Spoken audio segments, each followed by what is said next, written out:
Hey everyone, welcome to the Alisa Childers podcast, where we equip Christians to identify the core beliefs of historic Christianity, discern its counterfeits, and proclaim the gospel with clarity, kindness, and truth. Today's episode is brought to you by Impact 360 Institute, who create life-changing experiences for young people throughout the summer and through their gap year program. Go to impact360.org to learn more about them. And today we have planned to do a live stream with Nancy Pearcey about her book, Love Thy Body. Now, I have emailed, I hope everything's okay with Nancy. She hasn't checked in yet, so we're going to wing it a little bit today.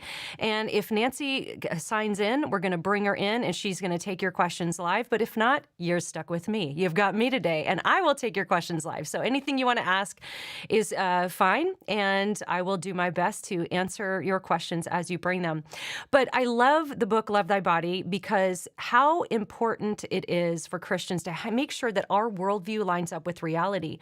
And the way that we view the human body is more important than a lot of Christians realize. It is incredibly important that we view what our bodies are and what God created them to be in a biblical way, because if we get that wrong, it can lead to all sorts of cultural chaos and so much of the chaos that we see in our society today. So my book club on Facebook, the Alisa Childers Book Club, has just read through the book Love Thy Body. If you are unfamiliar with the Alisa Childers Book Club, it's a little bit of like the best kept secret. So it's not something we really advertise very often. It's a book club we do on Facebook where we go through just really good books that will equip you to walk your Christian faith out in this culture. And so we have just read through Love Thy Body. What we typically love to do is after we read through the book, we do a live stream with the author. And we also bring that out to the YouTube platform and then to the audio platform. So if you're listening on audio, we're so glad that you're getting to hear this. Please rate and review the podcast wherever you listen on those audio platforms.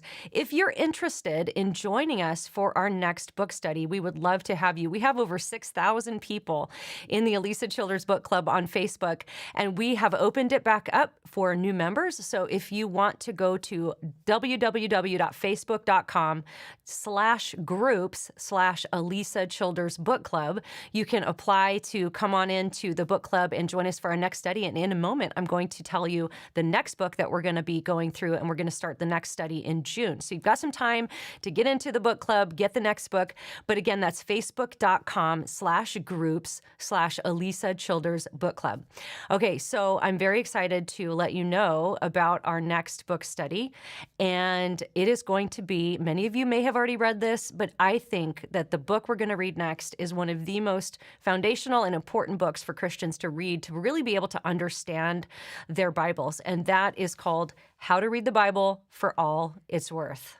Okay, now some of you, I hope, are very excited to hear that. How to Read the Bible for All It's Worth is the book we're going to go through next. We're going to start that in June. So again, if you want to be a part of that, go to facebook.com/groups/Alisa Childers Book Club. Now, this is a like-minded book club. So we want committed Christians who really want to discern through issues from a biblical worldview. So you will have to sign a statement of faith and agree to the group rules. But if you're on board with that, we would love to have you. Also, I want to talk to my Southern California people. I am so excited to be coming back to Southern California, my old stomping grounds where I grew up.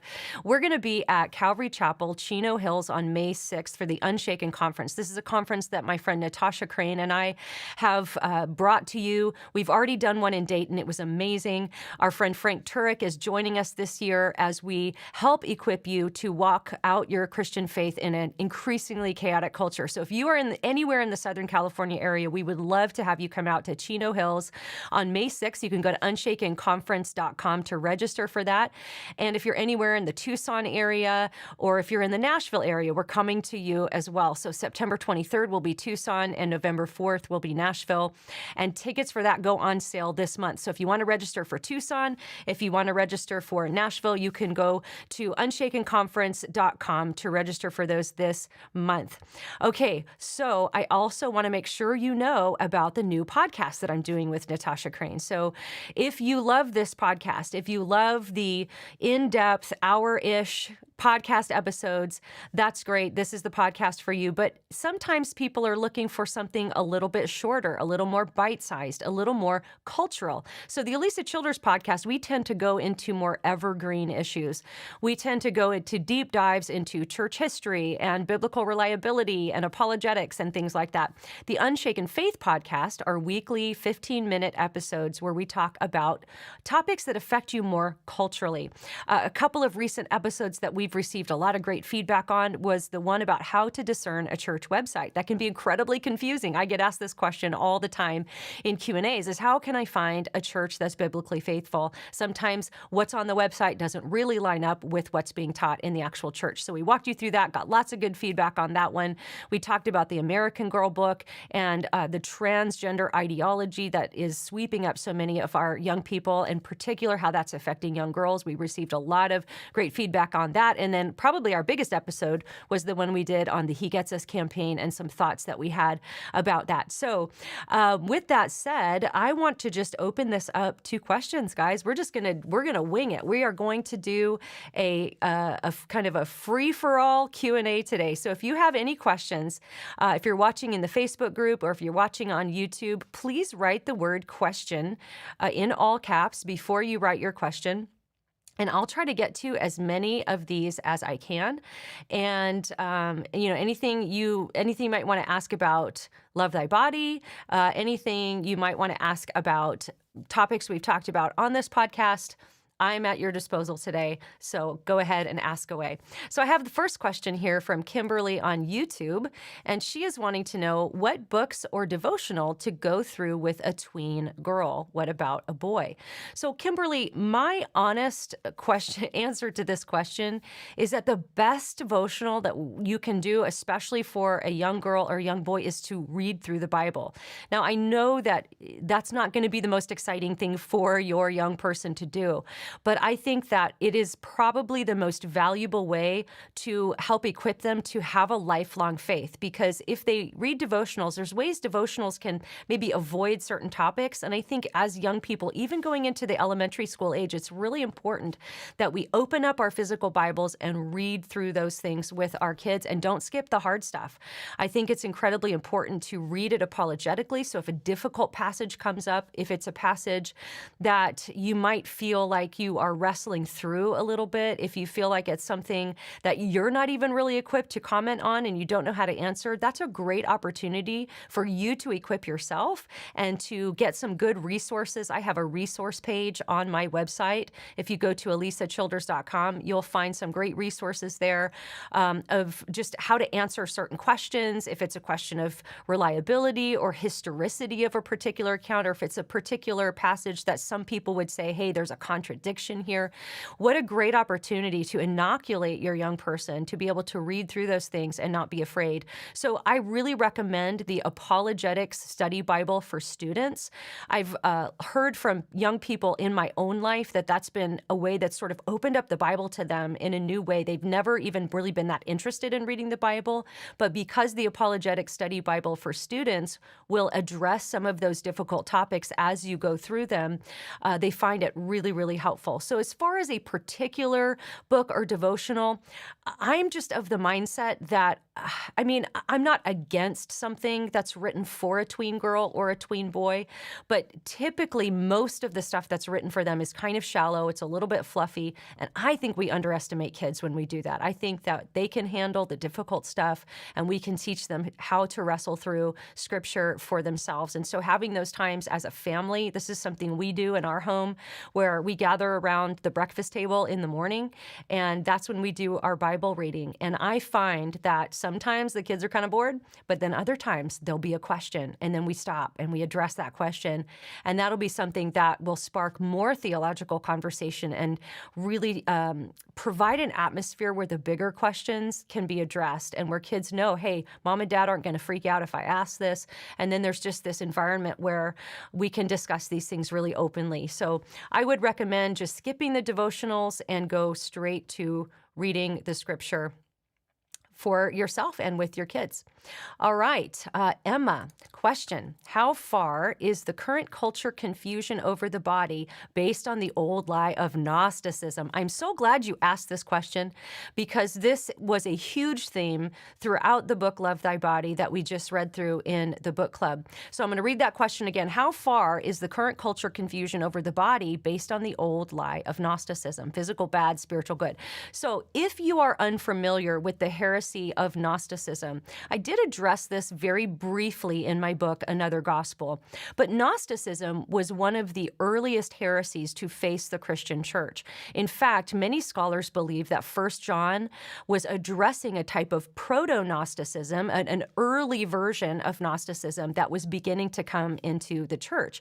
And so the Gnostics were people who generally thought they were Christians. They were in the church. They were saying, look, this is what Christianity is, but they were misrepresenting many things, from the nature of Yahweh to the nature of the physical created world, and to the way that the divine emanations were. There were just all sorts of different sects in Gnosticism. So not all Gnostics believed the same thing. It was very fluid. There was a lot of different kinds of beliefs that fell under Gnosticism. But generally speaking, there were some points of agreement among Gnostics. And so one of those things was that it was knowledge that would save you. So some kind of secret knowledge that could be attained that would really be something that would save you. So that was kind of one characteristic. Another characteristic of Gnosticism was that all created matter was evil.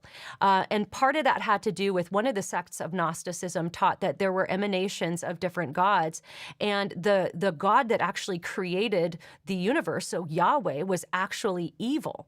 And so anything he created was also evil. And so this informed another early heresy.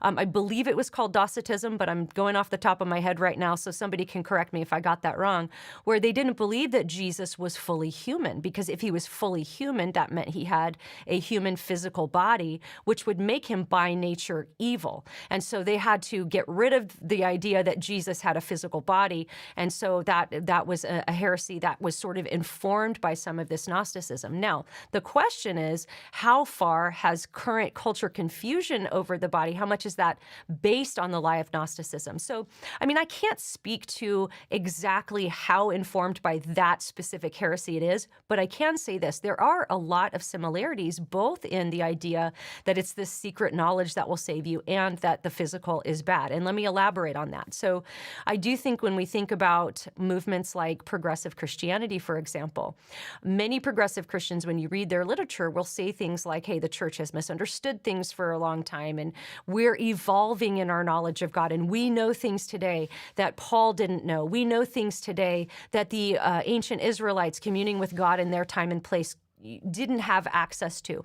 In other words, the people who wrote the Bible weren't as spiritually evolved as we are now. So we have this special knowledge by which we can look back and judge what they said and even disagree with what they said. Now, that's the progressive view in a lot of cases, and I do think that it's very similar to some of the Gnosticism that we saw popping up in the early church, because it's like for 2,000 years the church didn't have everything it needs, but all of a sudden today we do. And I think that is a bit similar to Gnosticism. Whether it's influenced by it or not, I'm not sure. Although I will tell you this, and I wrote about this in my book, Another Gospel, and that's that often when you're in progressive circles, they will appeal to some of the Gnostic Gospels, like Gospel of Thomas, or some of those later written Gospels that addressed certain places in Jesus' life that were missing from Scripture. So that's largely why they were written, because there were things about Jesus' life that the Bible doesn't really speak to. Like, we don't really know a whole lot about Jesus' life from the time he was born until he was 12 years old. And so some of these Gnostic Gospels came in and filled in some of those blanks. And of course, making things up, but this secret knowledge that was necessary. And even the Gospel of Thomas is kind of like that, where it's these sayings, quote unquote, quote sayings of Jesus that were supposed to be this knowledge that would save you. Now about the physical part, see, this is where I think Nancy's book was so important, Love Thy Body, that we're just kind of planned on talking about today. And if you're just joining us, we're still hoping Nancy will sign in. I'm not sure. I hope everything's all right, but we're just going to go ahead with a Q&A, even though we don't have Nancy with us today.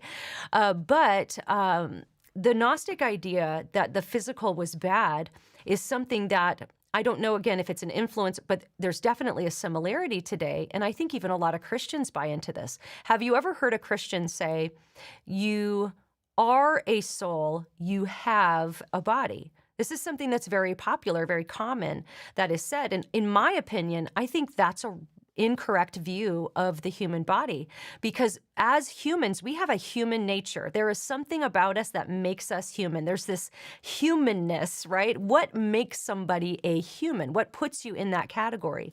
Well, what puts you in that category is the fact that you are a unity of body and spirit. So there's an immaterial part of you and there's a material part of you. And together, the unity of those two things makes you human. Now, of course, there are times when those two things can be separated from one another. When you die, of course, your body gets buried or cremated or whatever it might be, and the immaterial part of you does not die. That lives on.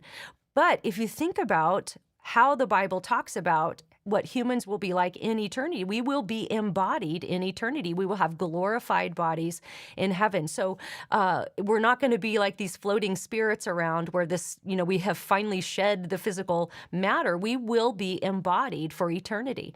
And so it's incredibly important that we have a healthy view of the body and a positive view of the body, because it's God's good creation. But also, Jesus was God in flesh. And if we think that the physical matter is evil or somehow bad, well, then we might fall into that ancient heresy that taught that Jesus was not fully human. And so it's important just from the get-go for our foundational theology that we have a healthy and biblical view of the human body. And as Nancy points out in the book, Love Thy Body, when we devalue the body, when we sort of think the body isn't really as important as the immaterial part of us, that can lead to abuse of the body, which is where we see so much disconnection. And that's where, in the thumbnail for today's podcast, you might have seen how it said how transgenderism, hookup culture, abortion, and I can't remember the other one off the top of my head, but all of these come from the same worldview because they all denigrate the human body. Take, for example, abortion. In years past, the debate was over, is this a human life? Now, scientifically, we know that an unborn baby is alive and it is human. It's not a dog or a cat, it's a human being, and it is a living entity. So it is a human life. So scientifically, that's just a fact. So where the debate has moved to is not so much people asking, well, is this a human life, or when does a human being become alive? We know that happens at conception, scientifically. But now the question, and this is something Nancy points out in her book, Love Thy Body, it's called personhood theory, which asks the question, not so much when does it become alive, but when does it become a person? And that's sort of the key question when we're talking about the physical bad, spiritual good idea that started in Gnosticism in those early years of the Christian church. And so I'll say this. So when we talk about the fact that Christians, we believe that human beings are a unity of body and soul or spirit, the immaterial part of you and the material part of you together in unity make you human. What Nancy talks about, based on philosopher Descartes, called Cartesian dualism, what that would teach is that human beings are material and immaterial, but the material part is not as important. This is the part that makes you you. And so I think as Christians, it's important that we realize it's the unity of those two things. So we don't want to denigrate the body. We don't want to lessen the importance of the body. And so, as Nancy explained in her book, even think about transgenderism, where we have so much compassion for people who experience genuine gender dysphoria, but I think everybody has that compassion. But with the view of the body being denigrated in today's culture, a transgender person or somebody who might experience gender dysphoria would be told, well, hey, you need to bring your body in line with your mind, because the body it's just not highly valued enough. Where if we have a proper view, we would say, hey, let's bring our mind into unity with what our body is by nature, biologically, because that's good and beautiful and God made us that way. So it's very important. I do think it's very influential, Emma. That was a really long answer to your question, but I do think that's it's important to understand a little bit about that early Gnosticism, because it is informing, I think, at least, or there's similar things that are informing so much of what we see today that denigrates the body. Even think about sexual behavior, how biblically speaking, sex was created to be between a man and a woman within the covenant of marriage, and that brings about more people, right? That's procreation. And so it's a really beautiful thing. And guys, Nancy's joining. All right. I'm very, very, very happy about that. So let me bring Nancy in here. Hi, Nancy. How are you? Good. Hey. How are you? Thanks for joining us today. Thanks for inviting me.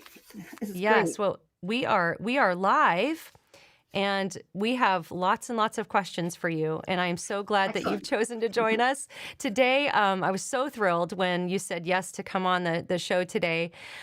I would love if you could just start by talking about, I was just talking about this a little bit, and you're going to do so much a better job than I did, but talk about how important it is that we have a biblical and healthy view of the body, because when we denigrate the body, when we don't feel that the body has value, it can lead to all sorts of chaos. So talk a little bit about that mind-body split that your book talks about when it starts.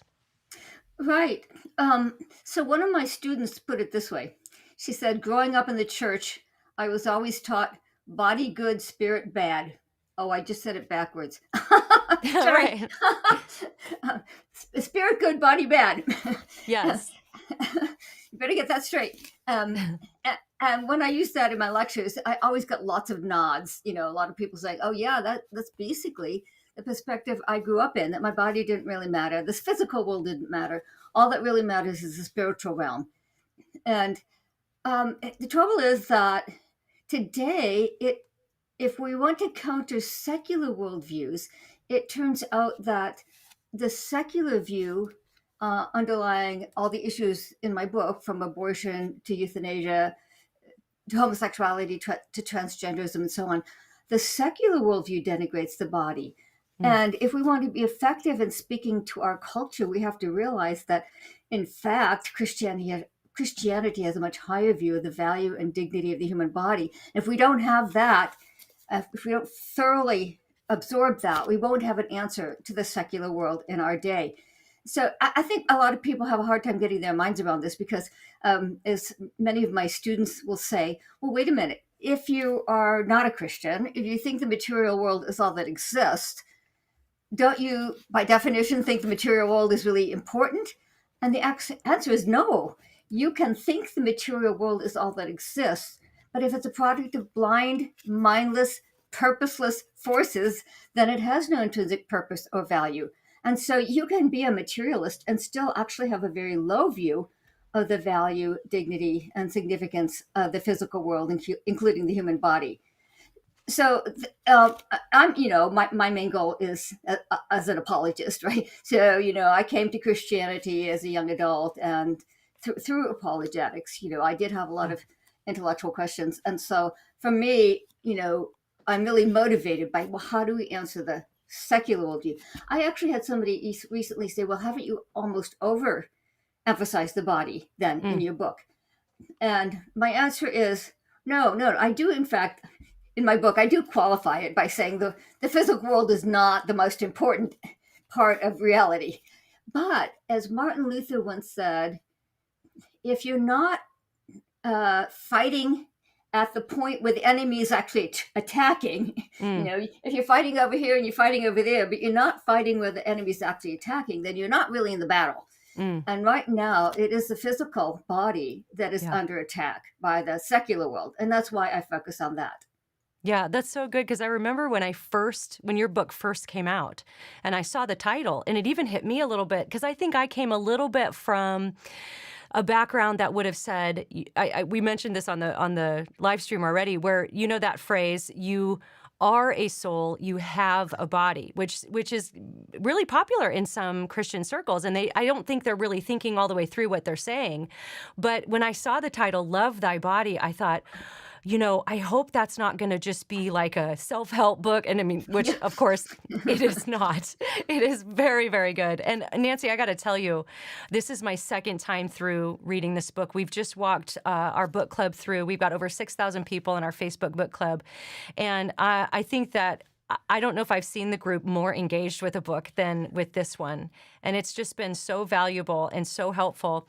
And so, they're very excited that you're here today to talk about some of this stuff. And I do think it's incredibly important that Christians, I love in the book how you even addressed some of the tendency toward denying the body and living fasted and living where you're, even Christians who used to go stand out in the cold and not eat at all and try to deny the body, not realizing that was kind of denigrating the body in a little bit. Could you speak to that a little bit? It's like, obviously, as Christians, the Bible recommends we fast and stuff, but it's not at the expense of the body, is it? Well, it's not because we have contempt for the body. It's not because we devalue the body. It's the motivation that is important here. The motivation for what you're describing is asceticism, right? Asceticism, the idea that holiness comes by denying the physical body, denying our physical needs, wants, denying physical pleasure. A lot of people do have the assumption that holiness means saying no to some part of creation. Well, all of God's creation is good, so we should start with, we have to start with the doctrine of creation. Everything that comes from God's hand is intrinsically good. And yes, there may be times of fasting, but not because the body is evil or contemptible, but because we're sinners. And sometimes we need to counter our sinful urges. And fasting can be a good discipline for doing that.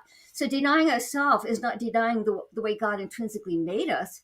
It's denying our sin. I actually had a student once who said, he was really good with IT, technology. And he said, I'm going to be a lawyer. I said, well, why? That's not what you're good at. He said, well, my Christian teacher, he was at a Christian college, my Christian teachers told me I should deny myself. I said, denying yourself doesn't mean denying your intrinsic gifts that God has given you. Denying yourself means denying your sin. Yes. I think that's another thing that people often confuse. Denying yourself means denying your sinful impulses, not the good intrinsic self, the intrinsic personality and gifts and skills that God has given you. That's not what self-denial means in Scripture. Yes. In fact, I'm thinking of the verse from Romans. It's Romans 13:14 that says, put on the Lord Jesus Christ and make no provision for the flesh to gratify its desires. And I've heard Christians interpret this verse to mean something like, make no provision for the flesh. So I'm not supposed to plan what I'm going to eat, and I shouldn't wear nice, I shouldn't get clothes that are warm enough or something like this. But really, that's when the Bible talks about flesh. It's not talking about necessarily the physical matter, but it's our sinful nature. It's make no provision to gratify the desire that you have toward sin. And that's, I think, such a helpful way to understand that. It can be confusing because, like any language, the Greek in which the New Testament was written, the Greek sometimes has words that can be interpreted different ways. Like, don't love the world, but God so loved the world. So world can have two different meanings. Right. And flesh has two different meanings in Scripture too. Sometimes it does just mean your physical body, which is God's creation and which is intrinsically good. And sometimes flesh does mean your sinful self. So one of the reasons, so that's important to recognize. Bible, like any language, has words that can be interpreted differently, and we have to be very careful that we know which one is intended by the text. Also, we have to realize that historically Christianity was influenced by Greek philosophy. In other words, the early church came into a culture that was influenced by people like Plato and Aristotle, who did, well, and even more Gnosticism, Mm-hmm. who did deny the value of the physical world, who said this world is, well, the realm of death, decay, and destruction. And so sin was defined in terms of, immersing yourself in this physical world. And salvation was defined in terms of escape from the physical world, from the material world. And unfortunately, as Christians sort of reached around for the language to describe their own theological views, they often picked up the language of their culture, which we all do. Yeah. But the language of their culture was this Greek philosophy, because you don't see in the Old Testament, you do not see a denigration of the material world in the Old Testament. You don't see a denigration of sex and marriage. You don't see a denigration of the physical realm. So, like, where did it come from? It actually came from the Greek world. And the New Testament, the early church fathers, and even more so in the Middle Ages, many Christian thinkers were influenced by the Greek view, which had a very sharp sacred secular split, and did say this world is evil, or at least the source of evil. And the way to true holiness is to separate yourself from the world. And so that's why in the Middle Ages we get, say, the monasteries, where to be truly holy, like you said, you deny yourself good food, you wear a hair shirt, you wear coarse clothing, you deny yourself marriage and sex, you deny yourself private property, and you live in a monastery. You deny yourself community, living in the ordinary world. Instead, you go off and live in a monastery. So this kind of self-denial that was very, very, very big in the Middle Ages, and so that's kind of what was still having to free ourselves from, is that strong sacred secular split. I had there's a friend of mine who used to actually teach at L'Abri. I met him for the first time when I was at L'Abri, and he likes to illustrate when he teaches. He has a fake Bible, and where one part of it can be extracted, and he extracts that one part and throws the rest of the Bible across the room, to dramatically say, look, we've taken one part of the Bible and we've gotten rid of the rest. We take out, you're a sinner, you need to get saved. We take out the message of salvation and we throw away the rest. So we don't start with creation. We don't start with, this world is intrinsically good. It's God's handiwork. The sin and the fall is real, but the fall is a bit like, if a child takes a magic marker and scribbles on a great artistic masterpiece. It defaces the masterpiece, but the beauty of the original still shines through. And that's how we should think of sin and the fall. The beauty of creation still shines through, and we should honor God by honoring his creation. Oh, that's such good stuff. We're going to take a quick break, but when we come back, we're going to take more questions with Nancy Pearcey. Please write the word question in all caps if you want your question to be read on air. But I want to take a moment and tell you about our first sponsor today. That's Impact 360 Institute.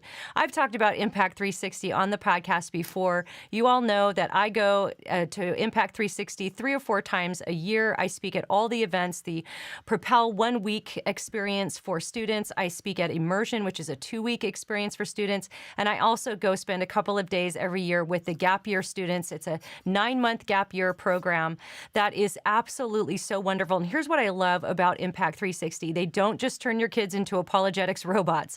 They integrate so much great discipleship, apologetics, theology, on-site training. So if you do the Gap Year program, you're going to go on a mission trip during that 9-month training time. If you go on the 2-week immersion experience, you're going to go out and share your faith in places like Buddhist monasteries, or at a mosque, or even a secular college campus, where you're going to interact with atheists and people who do not hold the Christian worldview.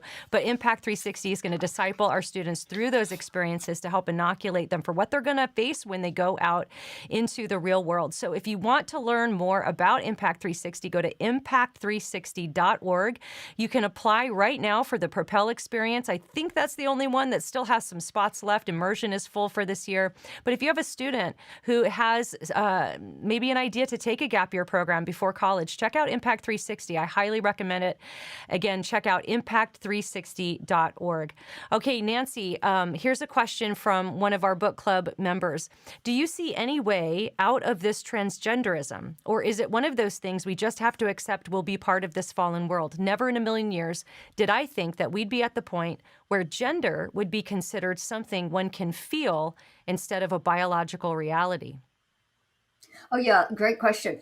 And I do get that question a lot because people say it is transgender ideology is so extreme, isn't it going to sort of collapse on itself at some point? I'm not as optimistic, and here's why. The transgenderism, of course, does rely very heavily on the idea of a mind-body dualism, that your mind is separate from your body, that your body is not part of your authentic self, that your mind can even contradict your body. In fact, just today, I saw an article that quoted me. I did. I didn't know this article was out there, and I just ran into it by accident today. It's in the public discourse. And the author argues that if we just focus on sports and bathrooms, practical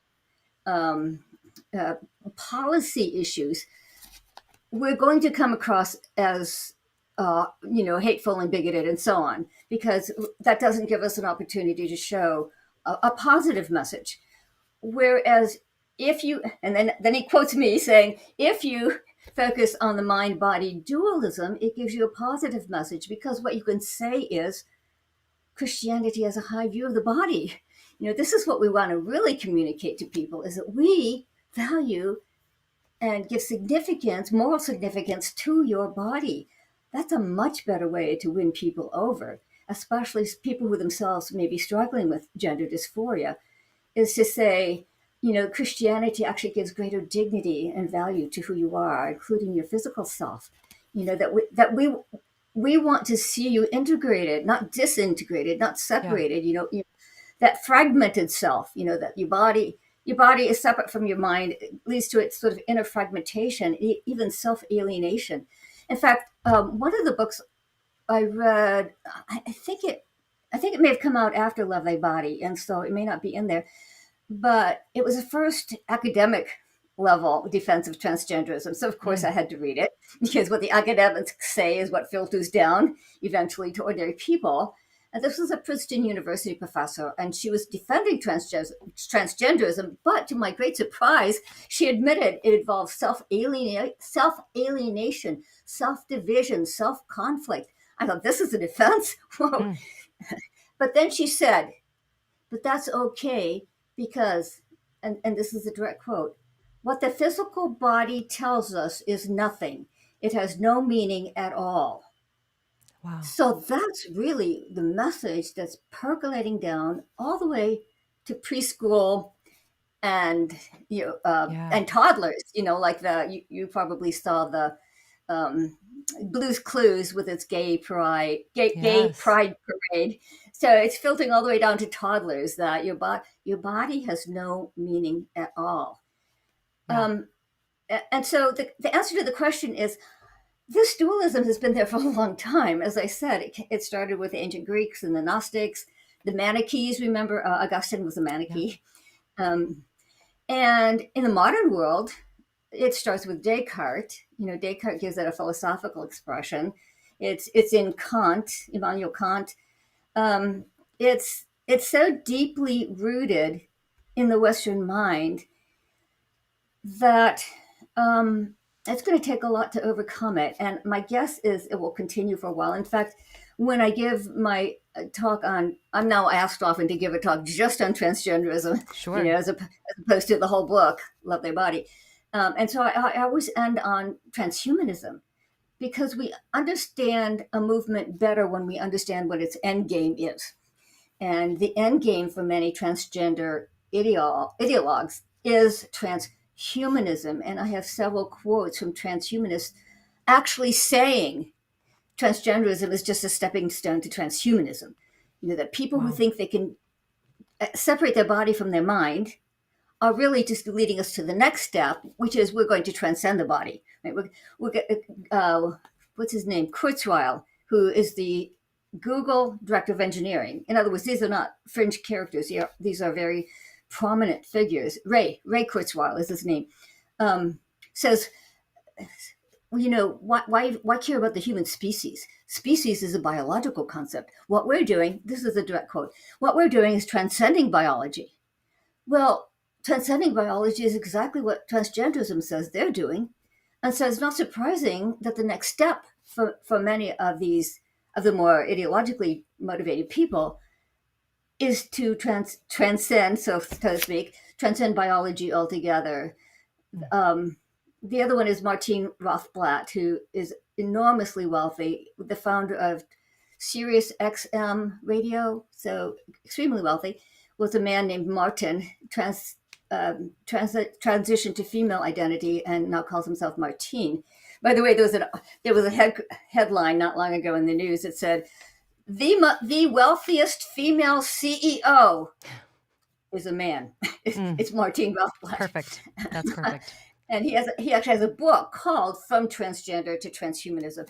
So I think that this trajectory is going to continue a while, and it's up to Christians, of course, to see if we can break in and help people to see that it is a very fragmenting worldview. It is like that Princeton University professor said, it's self-alienating, it's self-division. We have to help people to see that's really a very dehumanizing worldview, and that Christianity offers something much better. Well, your book does a beautiful job of giving that positive apologetic for the value of the body and how much more beautiful it is to see ourselves that way.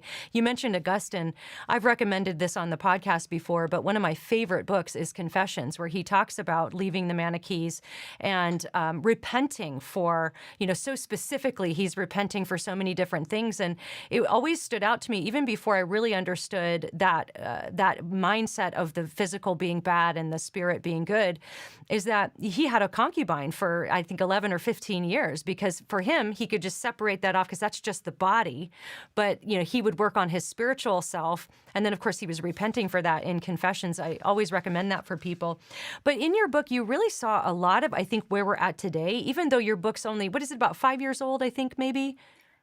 What year? 2019, I think. 2019. Yeah, but the whole transgender conversation has progressed rapidly, even since 2019. Yes. I'd love for you to comment on that, because now we're seeing rapid onset gender dysphoria particularly among young girls. What updates would you give now, just these few years later, to where the conversation has gone today? Yeah, so when I give my talk just on transgenderism, I actually start with some graphs showing from 4 countries, US, Australia, Sweden, and Britain, showing, I don't know if you guys can see my hand motion. I'm backwards. The rise of transgenderism, it was basically a flat line. And then suddenly it's a cliff. It just rises dramatically. And so that's what we're up against, the rapid increase in the number of young girls who are claiming a transgender identity. In Britain, where they have state medicine, so they have better records, in, I think it was 2018, there was a 4,000% increase in young girls who were claiming a transgender identity. And so in my book, I do, and I have lots more examples, of course, now. And what I already said, it's gone younger and younger. I mean, I put the Washington Post, mainstream newspapers like the Washington Post featured a curriculum where first grade teachers were told to tell students, you may feel like a boy even if you have what some people call girl parts, or you may be a girl even if you have what some people call boy parts.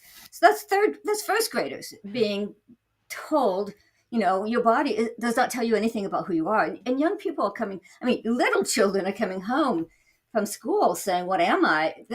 There was one case, it was in the news because the parents were bringing a lawsuit against the school.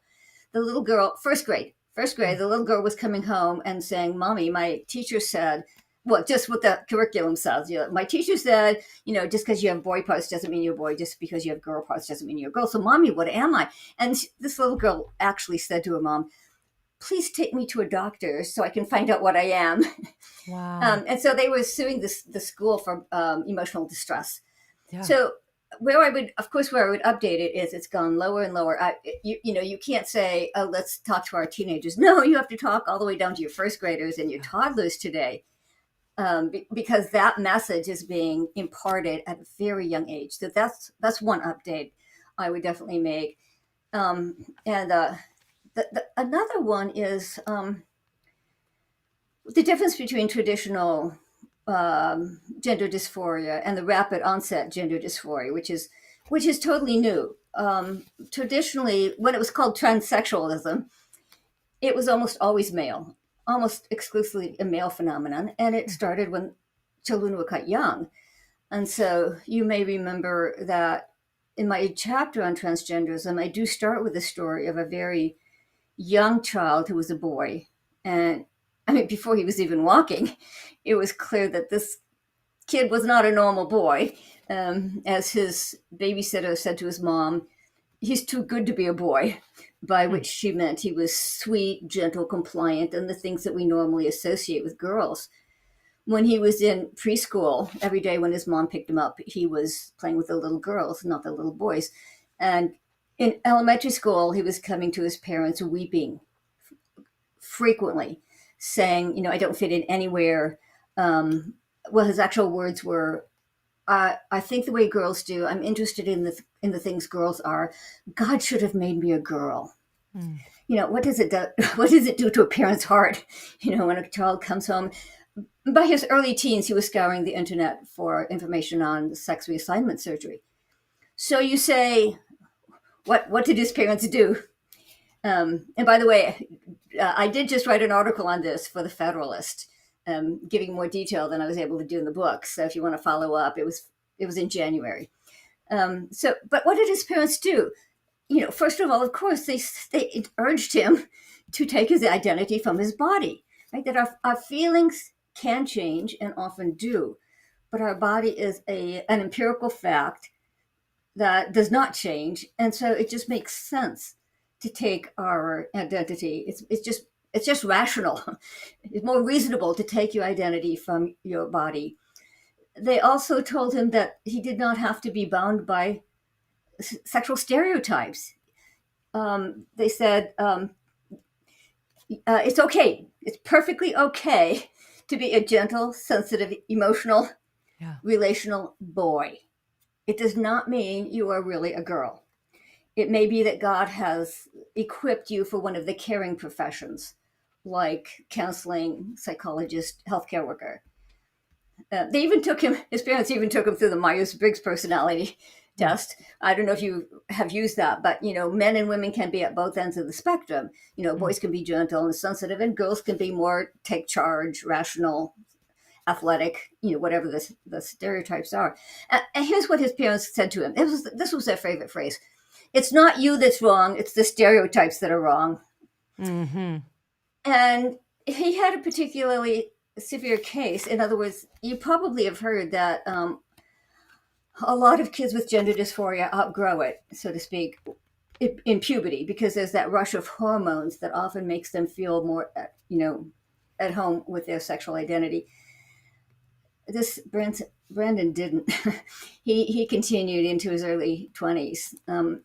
I thought he was about 21, and I thought he'd pretty much overcome it. And I was talking to him, and he at the end of the conversation, he tapped his chest like this and said, "But I'm still a girl on the inside." And I thought, this gender dysphoria is really intractable. It is a long, difficult haul. Now, here's the difference. He never did decide it was his identity. So he would say, I have gender dysphoria, but I'm not transgender. So that was the difference. Yeah. And he did there's a very famous TED talk by a cardiologist.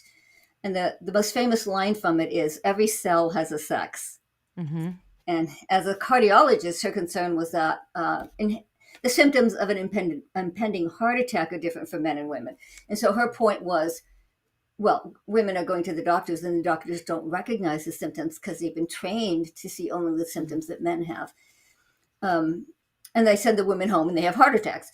But if you look at, watch it online sometime. It's called Her Healthcare, His Her Healthcare, by Polly Johnson. At any rate, of course I read the comments underneath to see what people are saying, and people were saying, "Oh, she's so transphobic," and you're like, "What?" She's a cardiologist. She said nothing about transgenderism, Yeah. but the very fact that she acknowledged the male-female binary in healthcare.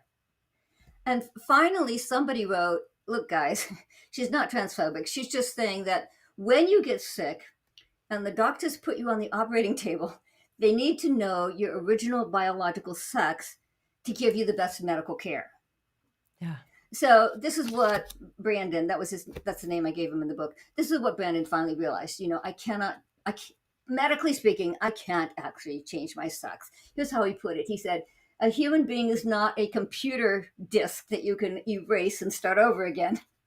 So that's when he finally, like in his mid-20s, finally really reconciled himself to his original sex as a male. Mm. Well, I think this is something that as Christian parents, we can start to feel really overwhelmed about in today's culture. Our kids growing up in this culture that is, especially you mentioned it's being pumped all the way into media that's given to even preschoolers and elementary school. In fact, my husband and I noticed, I've probably mentioned this on the podcast before, but we signed up for a particular streaming platform, but we thought we were protecting the kids by signing up for the kids version.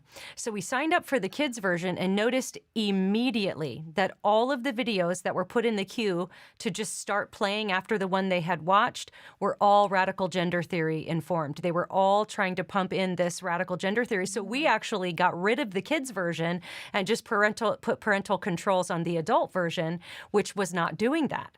And that was so telling to me because it's like the indoctrination that they want to get a hold of kids at such a young age. But to encourage any Christian parents that might be watching this, I think that the gender question is probably easier to start younger than the sexuality question.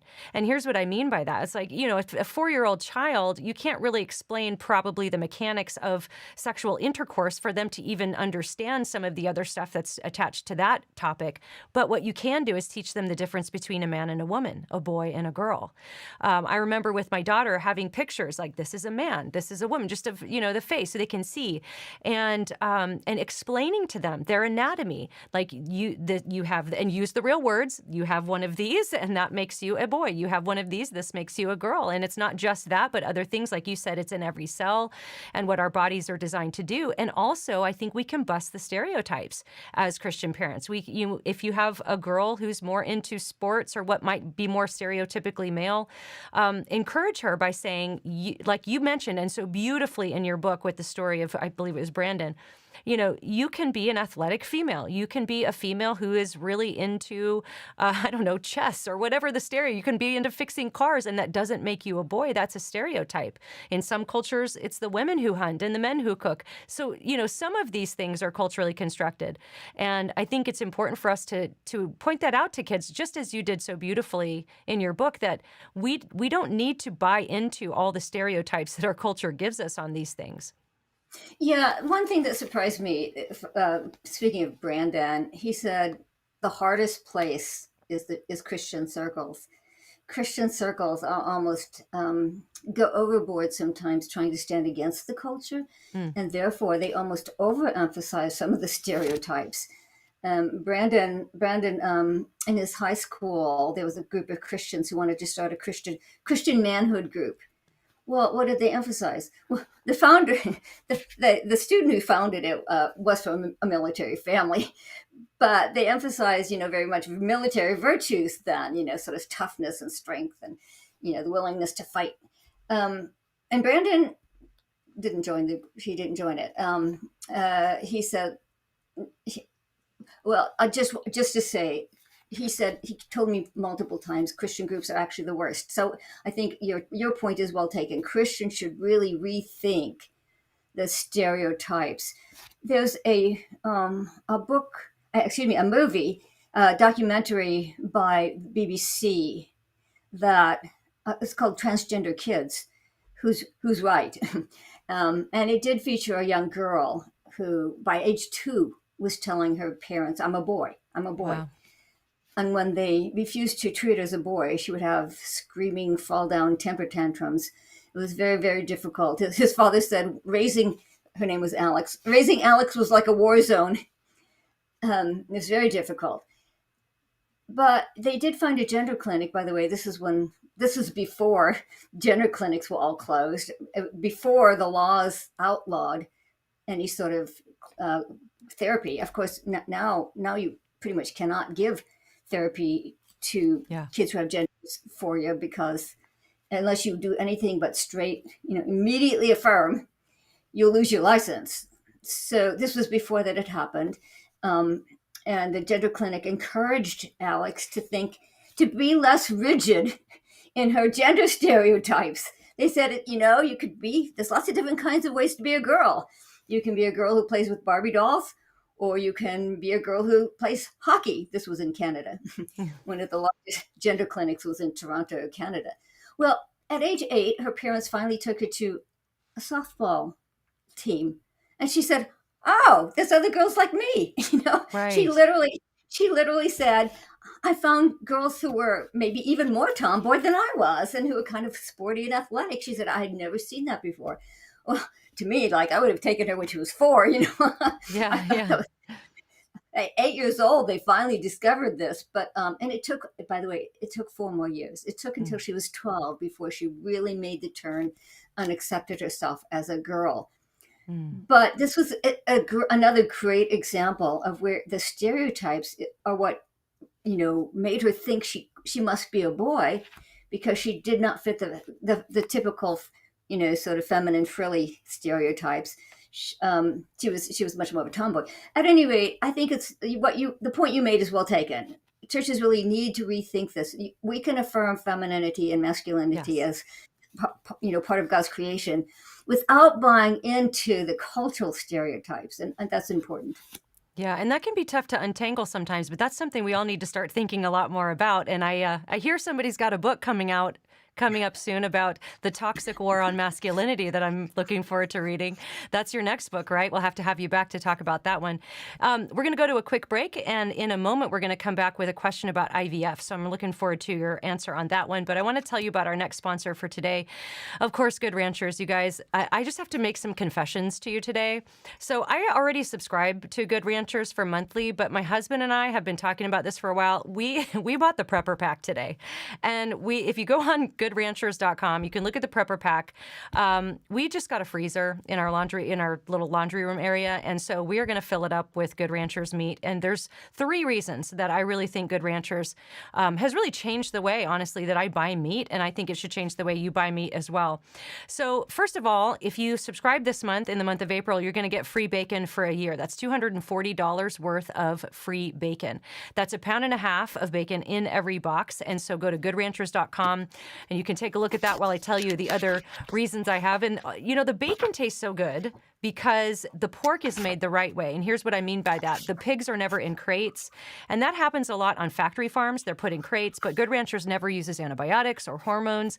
And their pork is from heritage breeds. And if you know anything about pork, heritage breed is historically produced the best pork in the world. So the second reason I think you should subscribe is that you can lock in your price, right? So when I go to the grocery store, those prices are going up. We're seeing inflation, and my grocery bill would go up every week, except that my Good Ranchers price on my subscription is locked in for the life of my subscription. So you can lock that price in and then not be affected by inflation as those prices likely are to go up. And so the third reason, the final reason you should subscribe is just because everything they sell is so good. From all natural burgers to USDA prime steaks, better than organic chicken. I love that triple trimmed chicken. You know that.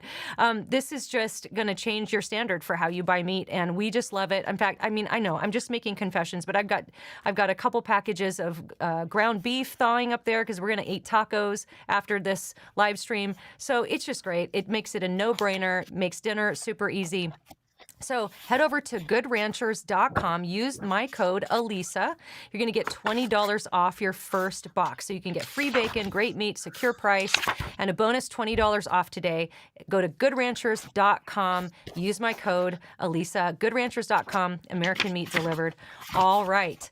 Nancy, we're back. And we've got a big question for you about IVF. This is from Jackie on Facebook. So being childless creates heartache for many Christian couples. IVF can make it possible for a couple to have children. However, this comes at an ethical, emotional, and spiritual cost. There are costs to frozen embryos kept in storage for future use, for frozen embryos kept in limbo and then destroyed or used for other scientific purposes. I really feel for people in this situation, so this question comes not from a place of judgment, but how do we support and witness to childless couples and those contemplating IVF programs to have babies? How do we support those who have had babies through IVF and now feel guilt over the process? Oh, do they? I was not aware that they do feel guilt after the fact. I don't know. Yeah, I hadn't heard that part. Um, I my students read Peter Singer this last semester. Peter Singer is one of the one of the most influential secular bioethicists. He teaches at Princeton, and in many ways, the people who first began. I first got this body person dualism idea from Catholic thinkers. They had applied it to abortion and euthanasia. They had not yet applied it to homosexuality and transgenderism. So that's where my book goes a step further. But they had applied, Catholic thinkers had applied it to abortion and euthanasia. And the reason they did is because they were analyzing what Peter Singer was saying. And Peter Singer was defending abortion with this body person dualism. In other words, he was saying, so I take my students through his chapter on abortion, and at first they're really stunned because he debunks all the typical liberal arguments.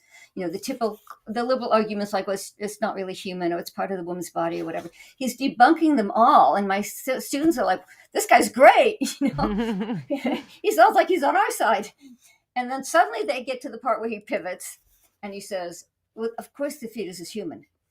But that has no moral significance.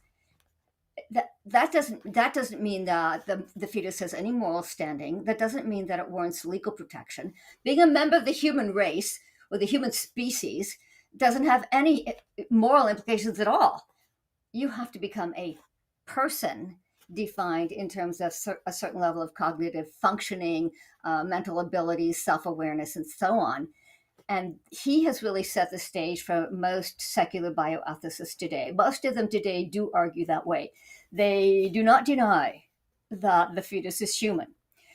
The fetus is human from conception. You know, some of us still think that's the debate.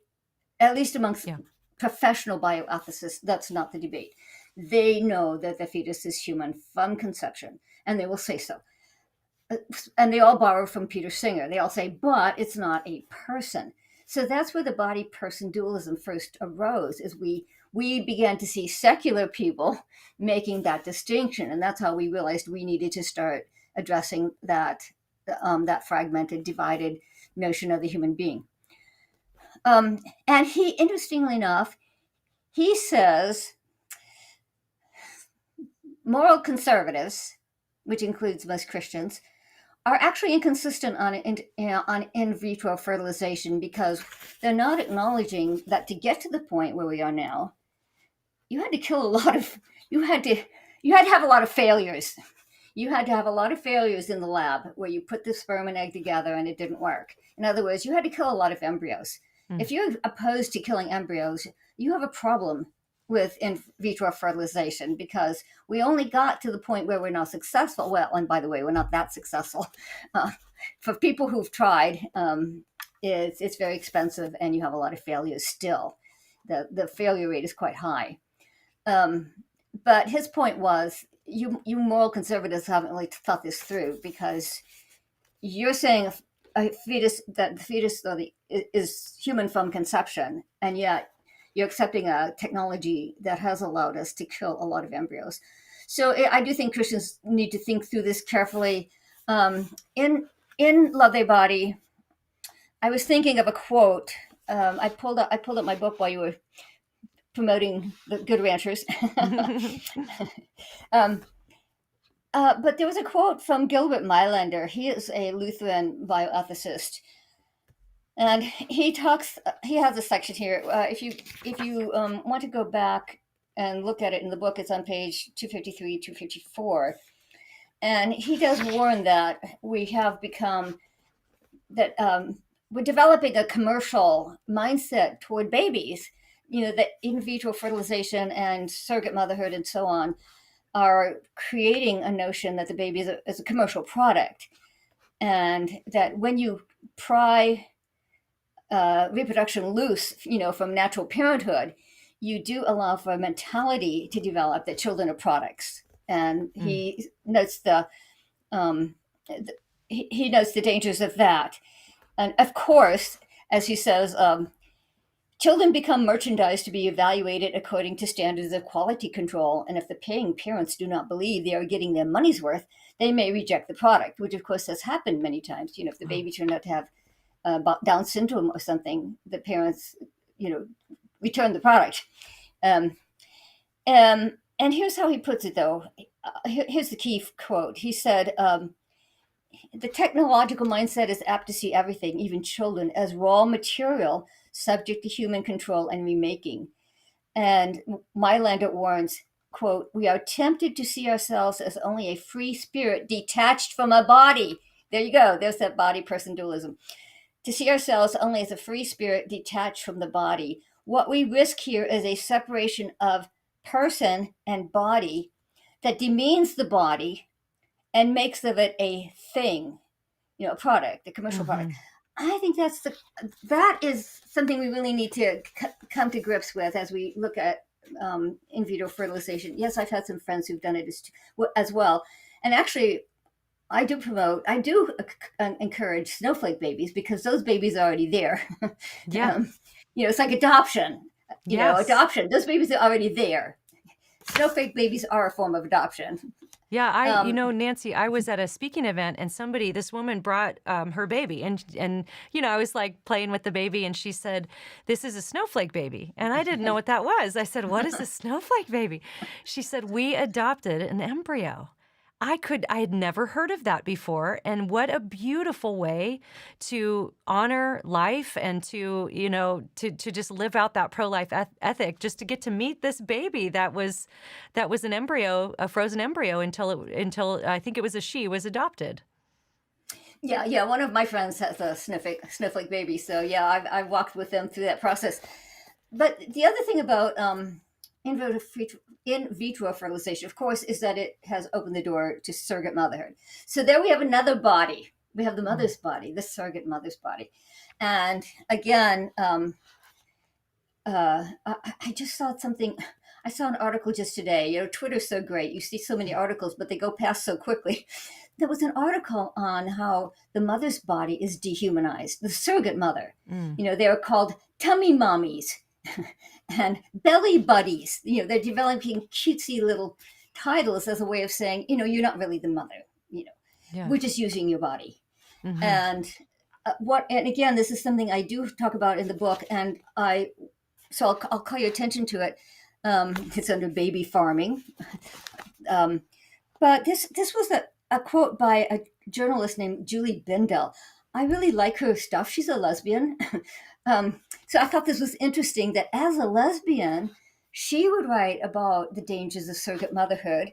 Rent a womb. Rent a womb. Yeah, wombs for rent, yes. She says, and this is the quote on page 96, the accelerating boom in surrogacy for gay couples, now remember she's gay, for gay couples represents a disturbing slide into the brutal exploitation of women who usually come from developing countries and are often bullied or pimped into selling their wombs to satisfy the selfish whims of wealthy gay or lesbian Westerners. And she said, what? And then she goes on to say, this is total hypocrisy. Here we are against sex trafficking, but this is a kind of reproductive trafficking. So there are two bodies here. There's the baby's body, And we're treating it as though, as Gilbert Mylander said, the spirit is separate from the body, and the body is reduced to a thing. But there's the mother too, who's also reduced to sort of a commercial production machine. Yes. So those are the things we need to consider when we think about in vitro fertilization. I had a friend who was a surrogate mother for one of her best friends. And what a lot of people don't talk about with the surrogacy is when you're pregnant, when you have a child in your body, your body releases all sorts of hormones that are bonding you to the child. And my friend went through that, and she even knew what to expect. She's like, I know that, in 3 days, my milk is going to come in, and I'm going to feel these, incredibly strong bonding hormones toward this child that is not mine. And it was very emotionally difficult for her when that all happened, even more than I think she expected. And that's something they don't really tend to talk about when they talk about this, is the impact that has on the surrogate mother, and how much you have to just kind of disconnect yourself from your body, especially if it's somebody you don't even know and you're just like a womb for rent, and how that just the psychological impact of something like that. Well, not only that, but the baby. So I Yes. was reading up on adoption recently, and I didn't realize how much literature there is out there now on even if you adopt at birth or shortly afterwards, babies, adopted children are growing up and having to work through some trauma because they've bonded to the mother as well. Yeah. They've bonded to the mother. They've heard the mother's voice for 9 months. Again, even the biochemical bonding. I had not realized how extensive how traumatic it can be for the baby as well, that the baby is bonding to the mother as well. And of course, we don't want to say adoption is bad. Adoption is something that it's wonderful for, being able to step into a difficult situation and redeem it. But we need to be aware that it still is not the ideal, and we may have some issues we need to work through. Even when a child is adopted from birth, sometimes there's elements of trauma because of that, bonding that happens even in the womb. Yeah, right. Okay, good stuff. We're going to move on to another question here from Facebook. How can I walk with friends whose 15-year-old daughter has declared herself a boy? She has also said she won't go to church anymore. They are looking to parent with truth and love. Yeah, that's why I spent so much time on the Brandon story. Because, his was in some ways even more severe because he had gender dysphoria from a very young age. By the way, he's what, 20, he's 26 now. So when he was little, transgenderism was hardly anything but a term. We just didn't know much about it. And his parents made a point of never using the word transgender in his presence. They didn't want him to even know that was an option because they sensed from an early age that he had gender dysphoria and that he was going to have a difficult time. But so we're back to helping a young person recognize that there is an underlying worldview. I think young people tend to be very focused on their feelings, and they think, I'm just trying to be true to my feelings. Whether it's a child who is experiencing attraction to the same sex, or a child who's experiencing gender dysphoria. In both cases, it's easy for the child to think, well, I'm just following my feelings. I have these really intense feelings. We have to help them to get a little bit of distance and say, well, actually, when you make a choice, you can't choose your feelings. Okay, let's make that clear so people don't feel guilty for their feelings. Just like you can't choose whether you're going to feel angry or jealous, or those feelings just bubble up in us. So we don't want to make young people feel guilty for their feelings. They don't choose their feelings, but they do choose what they do with them. And what we have to help them to see is, when you make a decision, a choice, you're not just choosing to go with your feelings. You're choosing a worldview. You're choosing a worldview with gender dysphoria, for example. You're choosing a worldview that says my body doesn't matter, that my body is expendable, my body's insignificant, my body's irrelevant to who I am. You're buying into the transgender ideology that denigrates and demeans the body. And we have to help them to realize that, even if they're not intending to do it, because they'll say that, well, I don't mean to do that. We have to help them to see that an action has a logic of its own. So if I'm a woman and I choose to live as a man, that action in itself says, why should I take my identity from my body? Why should my biological sex as male or female have any say in the way I live, in the way I choose to identify, in my moral choices? So even if we don't intend to, our actions have a logic of their own, and we are, in fact, endorsing a particular worldview. And we have to kind of help them think through, this is one worldview. This is the secular worldview that says your body has no meaning or significance, like that Princeton University professor defending transgenderism who says point blank, what the physical body tells us is nothing. It has no meaning at all. We have to help people see that's actually what you're endorsing when you choose to adopt a transgender identity. Over against, and then you show them the Christian view, which says your body is a creation of a loving God. It is a product of intention and will and purpose. Let me give you a good quote. So there is a well-known public intellectual named Camille Paglia. Do you know her? I do. Yeah, I thought you would. Yeah, yeah. A lot of Christians know her because she's, though she's a feminist, she's a bit of an iconoclastic feminist because she does not think gender or sex is a social construction. She says, no. Nature made us male and female. Now she has identified for many years as a lesbian. Did you know she's come out as trans now? No, I did not. Yeah. Now that's interesting because isn't she kind of put in that group of the trans exclusive radical feminist? Isn't she kind of in that group that gets called TERFs, or no, not so much? No, because apparently not. Yes, you would have thought that because she was, like I said, she hasn't been a typical feminist. She has said nature made us male and female, but over a year ago, I mean, I went and double checked.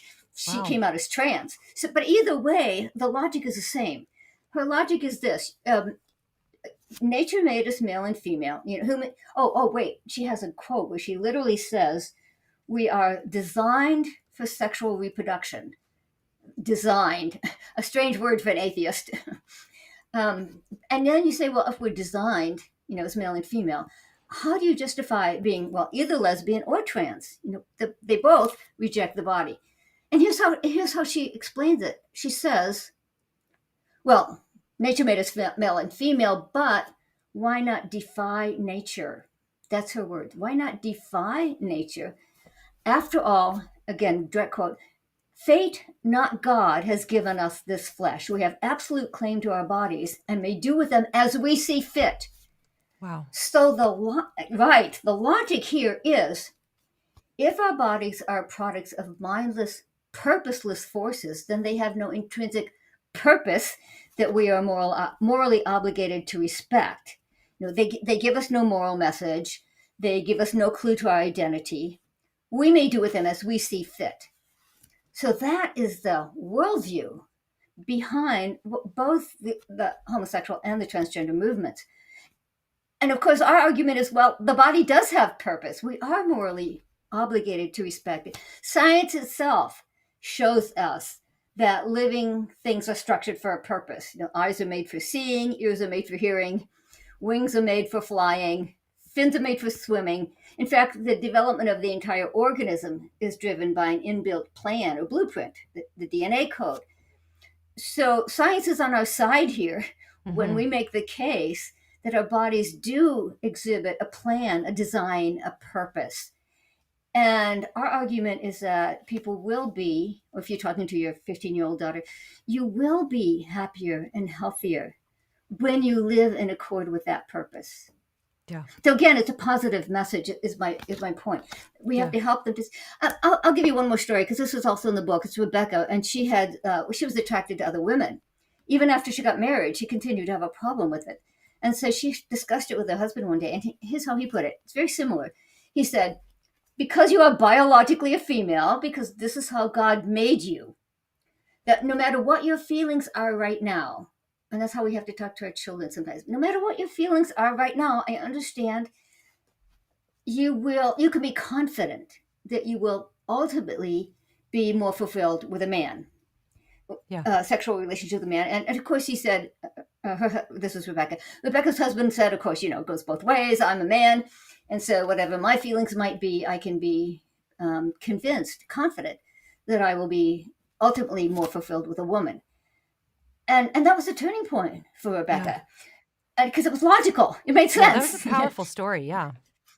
And again, it took several years. and that's another thing we have to realize. We tend to think someone's either 100% homosexual, 100% heterosexual. But actually, it's more like alcoholism.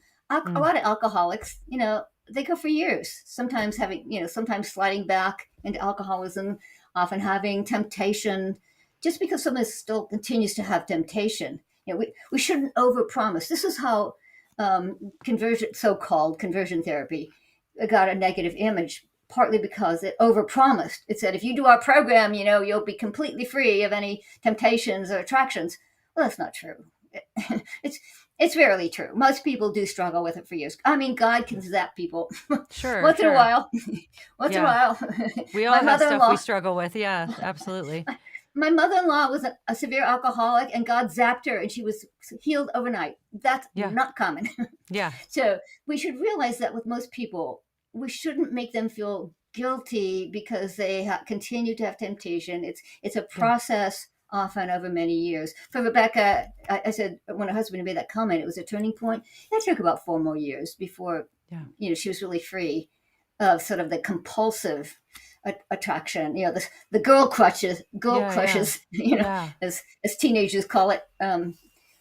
So it helps us sometimes, I think, to realize it can be gradual, and we can support people through the process. That's really good. And to the person that was asking about the 15-year-old, everything Nancy just said, I agree with wholeheartedly. And I would just add, too, there's so much pressure on parents to go ahead and do some interventions. And I would just advise any parent out there, absolutely under no circumstances, do not consent to any sort of, puberty blockers or anything that might, they'll say, oh, it just presses the pause button on puberty. And as Nancy, as your book points out, and others have pointed out in recent years, this is not the case. These are the people. This hasn't even been studied long term as far as puberty blockers go. And I would be so adamant that you will not consent to any sort of interventions that could really come back to haunt your child in the future. Yes, we should really listen to detransitioners. There's so many detransitioners. That is people who transitioned to the opposite sex and underwent some level of puberty blockers, cross-sex hormones, surgery, and so on, and then said, oh, I made a huge mistake. And there's growing numbers of them, and it's wonderful. You should that's what parents should definitely look up the detransitioners. Chloe Cole, C-O-L-E, Cole. Is out there. She was recently on the Jordan Peterson podcast. Yes. A few weeks ago. I recommend everybody go listen to that because that conversation was so eye-opening to me, and just the struggles that she continues to have. She was basically had gender dysphoria as a young girl, and then was sort of moved into transition by the time I think she was maybe 16 or 17, and she was sharing some of the struggles she continues to have as a result of some of those life-altering surgeries and interventions and drugs and all of the things that still continue to haunt her to this day. It's a powerful episode that I just recommend everybody go listen to because it really opened my eyes to what life is like for somebody who had those types of irreversible damage done to their bodies. One of the first detransitioners I found was a young girl, not a Christian. She had transitioned to male when she was 11, and then she had lived as a trans boy for 3 years and detransitioned at age 14. And she was interviewed on a very secular website. By the way, this is another resource. There are some good websites out there for parents who are dealing with this issue. And this one's, it's not Christian, but it's called Fourth Wave Now. Wave Now. It's parents and professionals, therapists and others who are concerned about this issue. And this was an interview on that website. And there's a few others too, but I would start there. And she said, and this is what she said, I realized, she said, the turning point came in her detransition when I realized, and this is a direct quote, it's not conversion therapy to learn to love your body. Mm. And this came out after my book. And I Wow, thought, what a what a great great quote quote. that Yeah, would have been for a that book is. titled Love Thy Body. And it's not just her. I just ran into a few days ago. There's another woman who transitioned to male even as an adult. She still says she goes up by the name. She goes by a male identity still, Scott Nugent. Um, and Yes. do you know Scott? Yeah, Yeah, he on was. the was they were on the Matt Walsh documentary. Yes, Yeah. yes. So she was on Twitter the other day because she did a little video where she was saying don't transition your kids because she's still dealing with so many Yeah. health issues from her transition. And here's what she said. She said we need to help young people learn, direct quote, learn to love their natural bodies. Yeah. And I thought, secular people are seeing it. They're Yes. seeing that the issue here is your body. The issue is, do you have that transgender, well, body hatred? That's a term you're starting to hear now, even in Mhm. circles. That transgenderism represents body hatred. And I wanted to follow up on what you said about therapists. Do not take your child to a gender therapist. That's right. And yeah, do not no gender affirming care, any of that. Do not. Well, people think, oh, well, they're a professional. They're all affirming, unless if you write to me, I know the one or two, the one or two out there who are not. I can't remember her name right now, but there's only a few, and of course, they do they do counseling online on Zoom because how else do you find them? They're not local. Yeah. Um, And here's at least something positive, and that is some nations, Sweden, Finland, the UK, are starting to change their policies on this issue. They're starting to pass laws against transitioning for Oh, minors, wow. Wow. and That's good to and some hear. yeah, and some states here, the U.S. too, like Florida and Ohio. I think Tennessee. I Mhm. don't. I think Ohio was the most recent. At any rate, but let me tell you about the UK because this was very interesting. So there's a young woman who transitioned at a young age. Kyra Bell, that's her name. Kyra Bell. Um, she transitioned.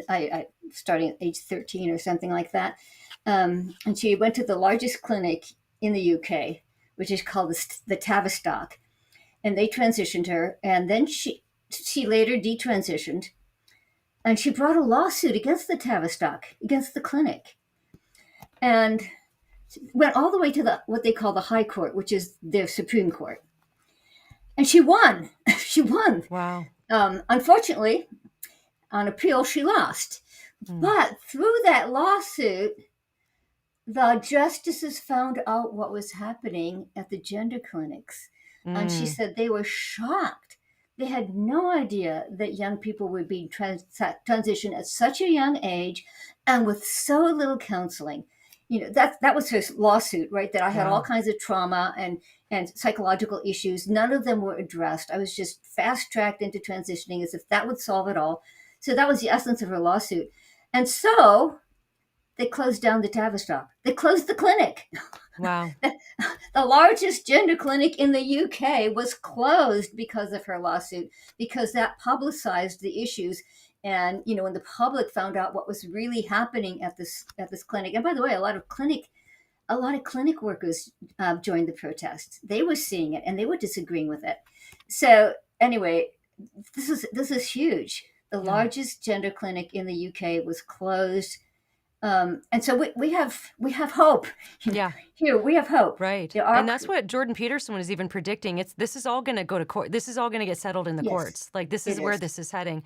And you mentioned Scott, and I said they because I couldn't remember if it was a male to female or female to male.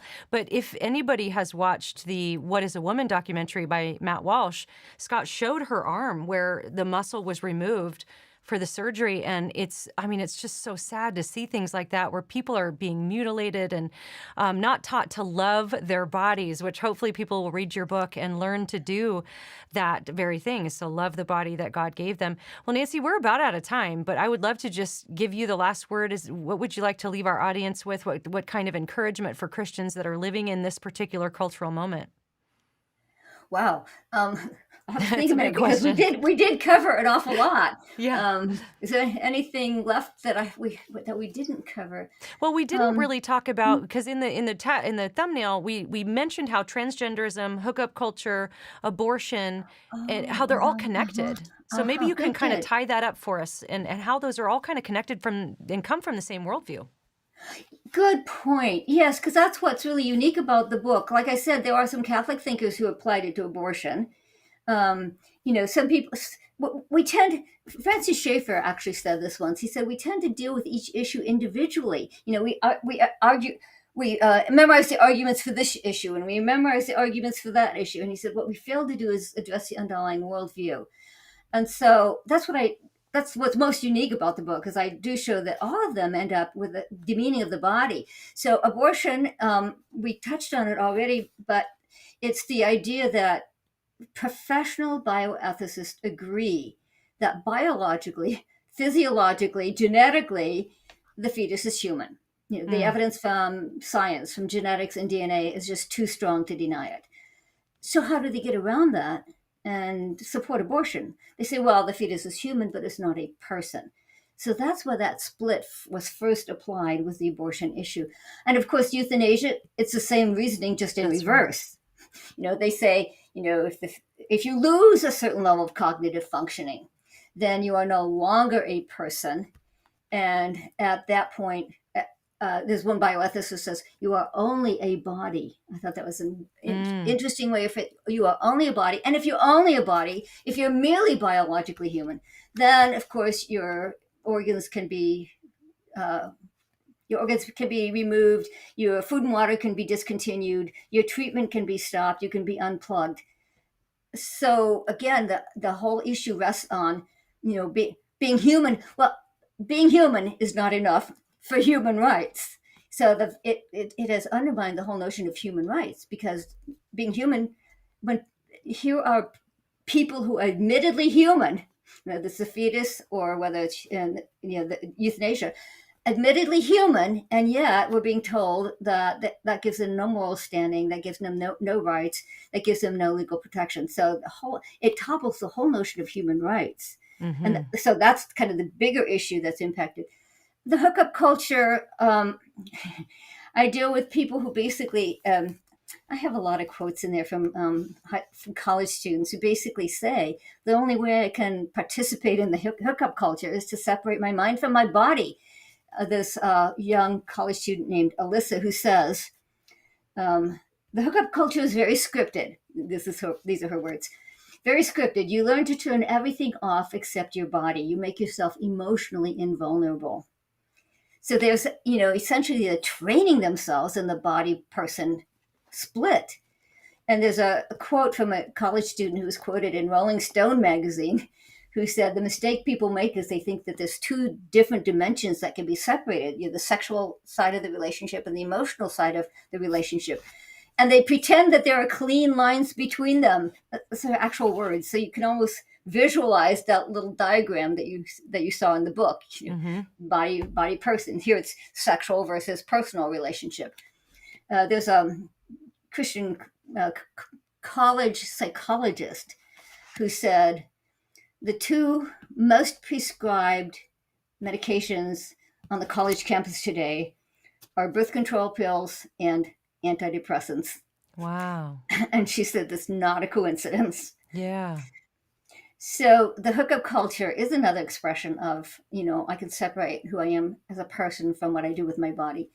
And then homosexuality, some people find that one a little bit harder. It's not as obvious as transgenderism, because transgender activists argue very explicitly, my identity is not my body. But think of it this way with homosexuality. Even my homosexual friends agree that physiologically, biologically, anatomically, males and females are counterparts to one another. That is how the human sexual and reproductive system is designed. To embrace a same-sex identity is therefore to contradict that design. It's to say, well, why should I take my identity from my body? Why should I live in accord with the obvious design of my body? Why should my moral choices be restrained in any way by my biological sex as male or female? So it really is a denigration of the body. Um, we're back to that Camille Paglia quote, where she, as a lesbian, she was still a lesbian when she wrote that. When she said, why not defy nature? Who cares? And that's totally logical. If there is no God, if we are products of blind material forces with no purpose, why should you be restrained by your body? I mean, I would feel the same way if I was not a Christian. That's the logical implication. Now, technically, even then, is that healthy? Even the non-Christian should be able to see that it's not healthy to live in that sort of fragmented dichotomy between my mind and my body. It's not healthy to be fragmented and fractured, and divided in that sense. But the logic is there. So, in other words, every issue, all of these issues, surprisingly enough, end up hinging on your view of the body. And that's why it's so important for Christians to recover a holistic worldview where instead of having the sacred secular split, where we kind of say, oh, well, the material world is not what's important. What's really important is the spiritual realm. No, we have to go back to Genesis, back to creation, because all of creation comes from God's hand. All of creation has meaning and dignity because it was created by a loving God who intended it to be the way it is. Very good. Well, I want to thank my guest, Nancy Pearcey. What a gift to have her on the podcast today. Please like and subscribe. If you're watching on YouTube, click the bell icon to be notified every time we release a new video. And again, if you're watching on or you're listening on audio platforms, it helps us so much when you rate and review. We have so many great reviews on Apple. So much appreciate that. It helps get the word out and get this into the hands of more people. If you want to go deeper into topics and you're looking for a place to do some higher education, I can't recommend Southern Evangelical Seminary highly enough. They are the seminary that I am currently a student at. I'm taking my philosophy class. And if you're looking for great education, ses.edu/Alisa, you can download a free ebook there. I just love SES. You guys know that. I talk about it all the time. But in the meantime, let's remember as we pursue Christ to keep a sharp mind, a soft heart, and a thick skin. We'll see you next time.